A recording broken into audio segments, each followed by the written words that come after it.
আসসালামু আলাইকুম। সবাইকে নোমেডিক সিলেটি চ্যানেল থেকে আপনারা স্বাগতম। সবাইকে পবিত্র রমাদান মুবারক। আজকে আমি আপনারা দেখাইমু কম টাকার মধ্যে ভালো মানের ইফতার প্লেটার, তাও আবার জিন্দা বাজারের মতো জায়গা। আসলে রেস্টুরেন্টের প্লেসটা খুবই নাইস এবং দেখার মতো। রেস্টুরেন্ট ফোর্সে বারুখানা পয়েন্টর দারো ফেবুলাসের ঠিক অপোজিট সাইডে ক্যাফে আর্কো রেস্টুরেন্টের নাম। এখন আমরা সব একলগে উফরে যাইমু। উফরে গিয়া এটা রেস্টুরেন্টটা পড়ছে 3 তলাত। উফরে গেলাম একলগে। যাওয়ার পরে আমি আপনারা দেখানোর চেষ্টা করলাম ভিতরের লুকিংটা আসলে খুব সুন্দর এবং নাইস একটা জায়গা।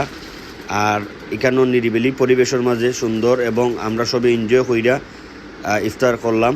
ইফতারের প্লেটারটা আসলে আপনারা দেখানোর চেষ্টা করলাম। ওদেহুকা প্লেটার আসলে তারা জেলা দেখাইছিল হলেও তারা প্লেটারটা দিছে এবং খানির কোয়ালিটি খুবই ভালো আছিল। আমরা সবে একজনের লাগি এনাফ একটা খানি আসলো, একটা খুবই ভালো। খানির দাম মাত্র 310 টাকা।